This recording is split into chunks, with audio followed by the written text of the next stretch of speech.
हाल तो अभी भी चल ही रहा है ना चल रहा है ना, आगे तो चल रहा है।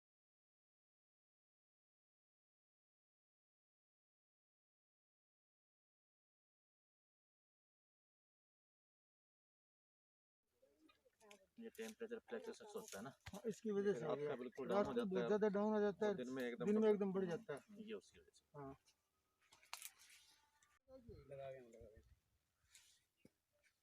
वहाँ कर लेंगे।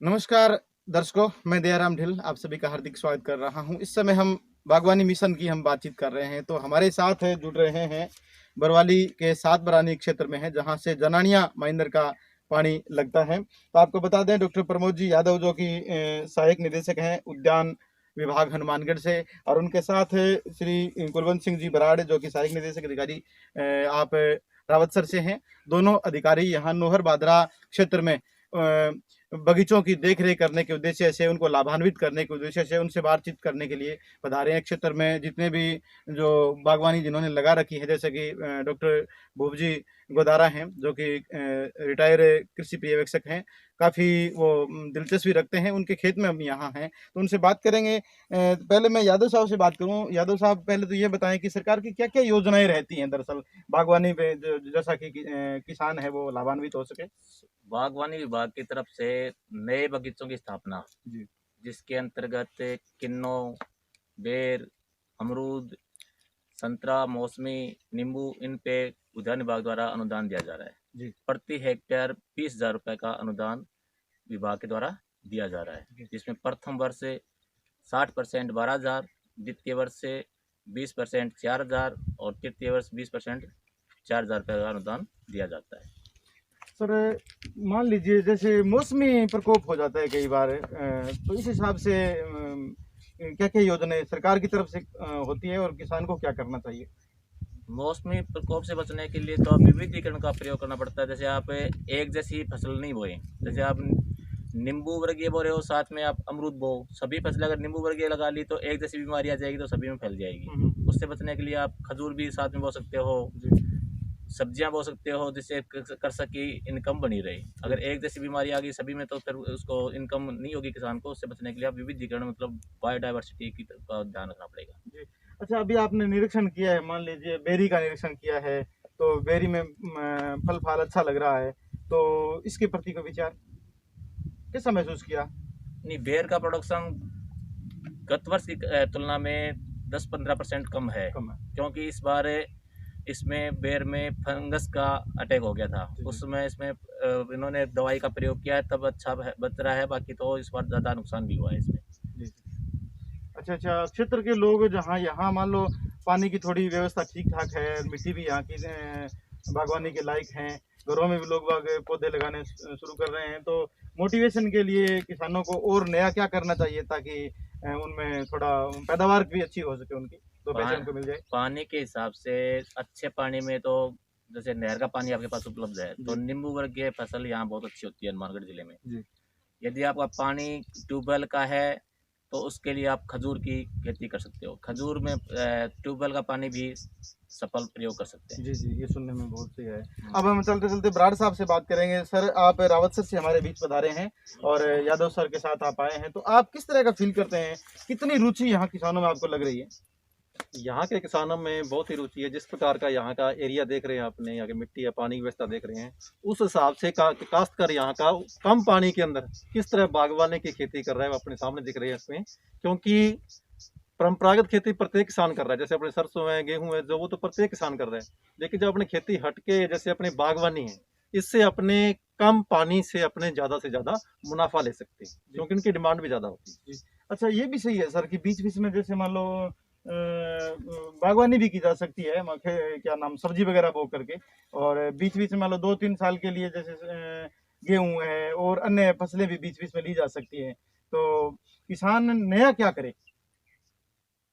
किसान नए के अंदर जैसे मान लो अपने कोई जैविक करना चाहता है, जैसे मान लो अपने बागवानी है, जी। उसके अंदर अपने, क्योंकि उसमें छोटा क्षेत्र होता है बागवानी का, तो जी। उसके अंदर अपने जो जैविक खेती है उसको अपने छोटे प्लॉट के अंदर आसानी से कर सकते हैं, जी। जिससे अपने देख रहे हैं वर्तमान के समय जो बीमारियों का प्रकोप बढ़ रहा है, तो किसानों का, अपने जो वर्तमान जनता है उसका रुझान भी जैविक की तरफ बढ़ रहा है, जिससे अपने जो मनुष्य का स्वास्थ्य है वो भी अच्छा बना रहे और किसान को मुनाफा भी अच्छा मिले। जी, जी। अब छोटा किसान है, मान लो जिनके पास छोटी ज़मीन है, तो उनको फिर सरकार के कैसे आवेदन करे वो, ताकि इनको पौधे वगैरह उपलब्ध हो जाए?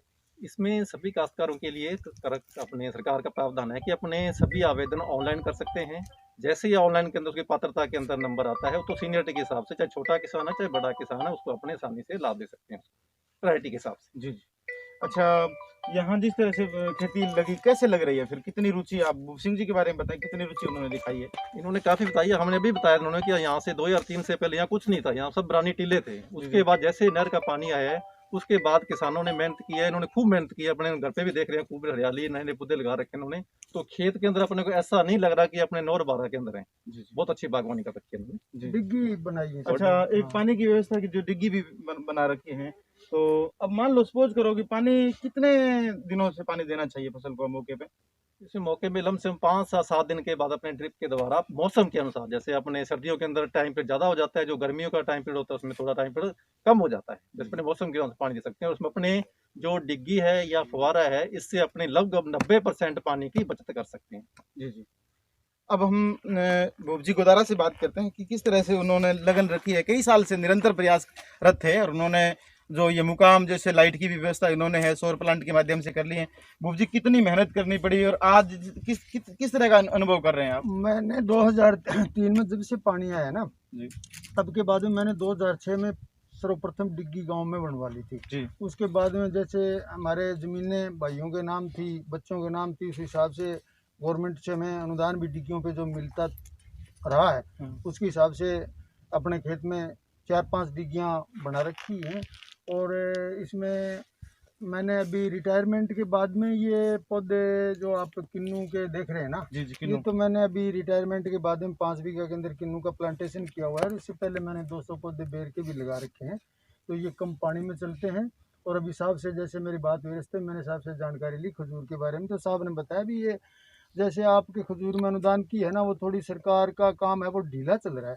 अनुदान इतना जल्दी पता नहीं कब तक आ जाएगा, पर 2-3 साल में आप फाइल लगा रखी है, ऑनलाइन हो रखी है, तो आपकी 2 साल में 1 साल में नंबर आएगा। खजूर यहाँ अपने ग्राउंड वाटर जो यहाँ हमें मिला हुआ है, उसके हिसाब से खजूर भी यहाँ मेरी लगाने की मंशा है। मैं 1 साल में या 2 साल बाद में 10 बीघे में कम से कम खजूर लगाने की मंशा रखता हूँ। 5 बीघे में मैंने किन्नू नहर के पानी से डिग्गी इसकी सेपरेट कर दी है, बाकी खजूर के लिए 12-13 किसान ऐसे हैं जो काफी रुचि रख रहे हैं, वो कह रहे हैं कि हमें यहाँ प्रयास करना चाहिए। तो किसानों, अन्य जो किसान है 10-12 और किसान है, अन्य किसान उनके तो लिए 10-12 है ना, उनको मैं मतलब बार-बार है, मैंने उनको बोला भी है कि आप भी इसमें कुछ करो।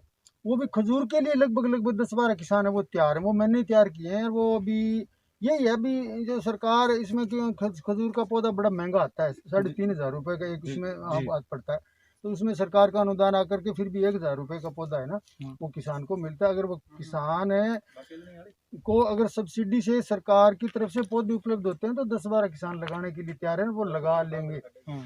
क्योंकि इतना पानी, खजूर जैसा पानी तो यहाँ अपने गांव में सभी के पास है, क्योंकि इसमें ग्राउंड वाटर चल जाता है। 4-5 ईसी का पानी इसमें सफल है, वो अपने साहब ने आपको पहले बताया भी, 4-5 ईसी का पानी इसमें सफल है। यहाँ अपने है, उपलब्ध भी है। हाँ, उपलब्ध भी है अपने, जैसे 11 एनटीआर में, 13 एनटीआर में, 7 बिरानी के कुछ खेतों में इस तरह से। दर्शकों और किसानों, जो बागवानी करने वाले जो मित्र हैं, उनके लिए एक सूचना तो बहुत महत्वपूर्ण है कि यहाँ जो थोड़ा नमकीन पानी होता है, जिसे हम ट्यूबवेल का इस्तेमाल करते हैं, वो पानी है, वो खजूर के लिए बहुत उपयुक्त साबित हो रहा है। और हमने देखा भी है, अवलोकन किया है कि जाखड़ा वाली में जहाँ पर खजूर पनपे हैं, छानी में खजूर पनपे हैं, तो ये कह सकते हैं कि अपने क्षेत्र में काफ़ी बड़ी संभावनाएं हैं खजूर की खेती की, जिसमें कि हमारा पानी भी उपयुक्त है।